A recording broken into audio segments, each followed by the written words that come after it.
여러분, 안녕하십니까? 혹시 단 한마디 말이 정말 딱 한 문장이 아시아 금융시장 전체를 뒤흔들어서 수조 달러를 움직였다면 믿으시겠어요? 오늘 바로 그 엄청났던 하루를 같이 따라가 보려고 합니다. 아니 진짜 어떻게 수천 킬로미터나 떨어진 곳에서 나온 말 한마디가 전 세계 시장을 이렇게 들었다 놨다 할 수 있는 걸까요? 이게 바로 오늘 우리가 파헤쳐볼 핵심인데요. 어떻게 그 한마디가 수많은 투자자들의 공포를 순식간에 안도감으로 바꾸고 시장 판도를 180도 뒤집어 놨는지 그 비밀을 한번 풀어보겠습니다. 자, 그래서 오늘 이야기는 이렇게 흘러갈 거예요. 우선 모든 일의 시작이었던 그 발언부터 살펴볼 거고요. 그게 어떻게 유가 폭락이라는 도미노를 쓰러뜨렸는지 볼 겁니다. 그리고 그 파장이 아시아 증시를 어떻게 끌어올렸는지, 또 그래서 누가 웃고 누가 울었는지, 그달의 승자와 패자도 확실하게 짚어볼 거고요.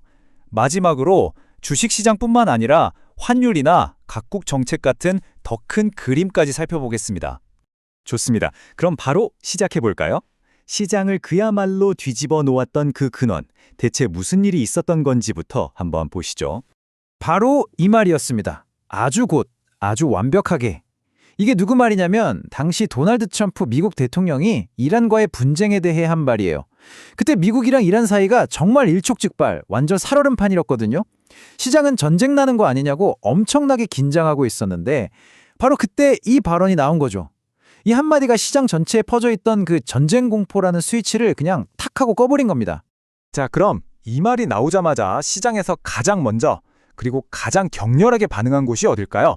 네, 바로 원유 시장이었습니다. 와, 이 변화 좀 보세요. 정말 극적이지 않나요? 발언이 나오기 전만 해도 이러다 전쟁 나서 유가 배럴당 120달러 가는 거 아니야? 이랬는데 그 말 한마디에 그냥 몇 시간 만에 90달러 밑으로 뚝 떨어진 거예요. 이건 뭐 롤러코스터가 따로 없었죠. 하루 만에 무려 마이너스 7%. 이 숫자가 당시 충격이 얼마나 컸는지 보여주는 거죠. 브렌트유 가격이 하루에 7% 넘게 폭락했다는 건 그만큼 시장이 걱정했던 원유 공급망 타격이라는 최악의 시나리오가 사라졌다는 뜻이었습니다. 자, 유가가 이렇게 떨어지니까 그 다음은 어떻게 됐을까요? 이 소식은 곧바로 아시아 주식시장으로 날아가서 엄청난 호재로 작용했습니다. 아, 이제 기름값 걱정은 좀 덜겠구나 하는 기대감이 시장 전체를 그냥 위로 쭉 끌어올린 거죠. 보시면 아시겠지만 아시아 시장 전체가 빨간불이었어요.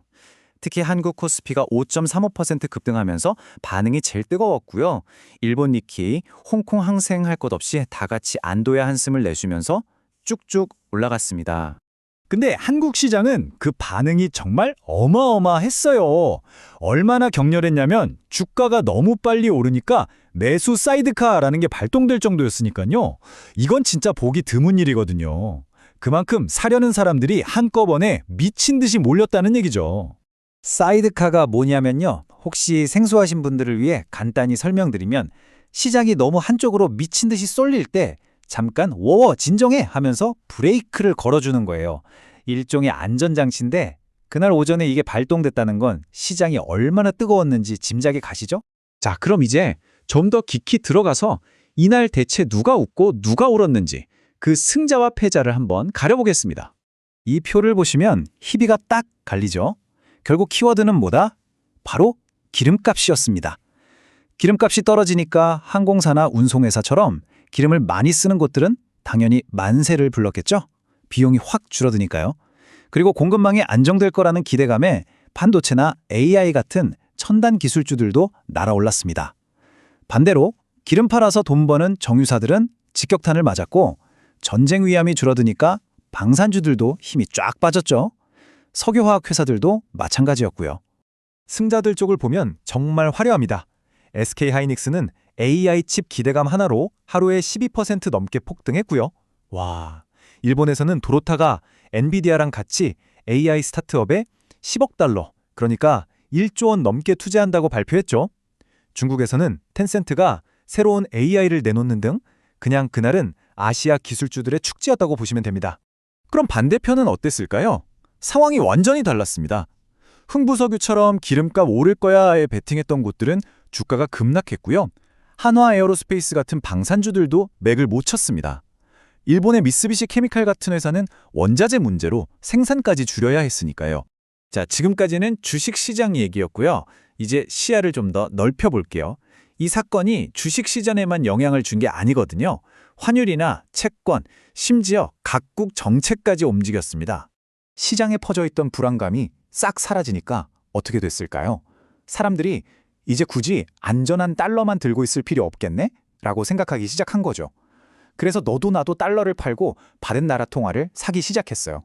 그 결과 보시는 것처럼 일본 엔화, 한국 원화, 중국 위안화 가치가 전부 달러에 비해서 강해졌습니다. 특히 원달러 환율은 하루 만에 26원이나 뚝 떨어졌어요. 엄청난 변화죠? 근데 정말 재밌는 게 뭐냐면요. 하필 바로 그날 아시아 경제 자체에 대한 좋은 소식들도 빵빵 터졌다는 거예요. 우연의 일치였을까요? 중국은 우리 수출이 예상보다 훨씬 잘 나왔다고 발표해서 다들 놀라게 했고, 일본도 우리 경제 생각보다 괜찮다면서 GDP 성장률을 올렸습니다. 이런 좋은 분위기에 한국은행이 자, 우리가 3조 원어치 채권 사줄게 하면서 시장에 안정감을 더해주기까지 했죠. 뭐랄까, 모든 좋은 일이 한꺼번에 일어난 날이었어요. 그리고 중국 쪽에서 또 하나 주목할 만한 움직임이 있었는데요. 단순히 수출 실적만 좋은 게 아니라 앞으로 중국 경제의 방향 자체가 바뀐다는 신호가 나왔어요. 리창 총리가 이제 우리는 그냥 숫자만 키우는 성장은 안 한다. 사람들 삶의 질을 높이는 내실 있는 성장을 하겠다고 선언한 거죠. 이건 앞으로 투자자들이 중국을 볼 때 관점을 완전히 바꿔야 한다는 아주 중요한 시그널이었습니다. 자, 이렇게 말 한마디가 만들어낸 정말 영화 같았던 시장의 하루를 같이 돌아왔습니다. 그럼 여기서 질문이 생기죠. 이 모든 게 그냥 우연히 벌어진 단 하루짜리 해프닝이었을까요? 아니면 앞으로는 이런 지정학적 리스크가 시장을 움직이는 가장 중요한 변수가 될 거라는 새로운 시대의 시작을 알리는 신호탄이었을까요? 이 질문에 대한 답은 여러분의 생각에 맡기면서 오늘 이야기는 여기서 마무리하겠습니다.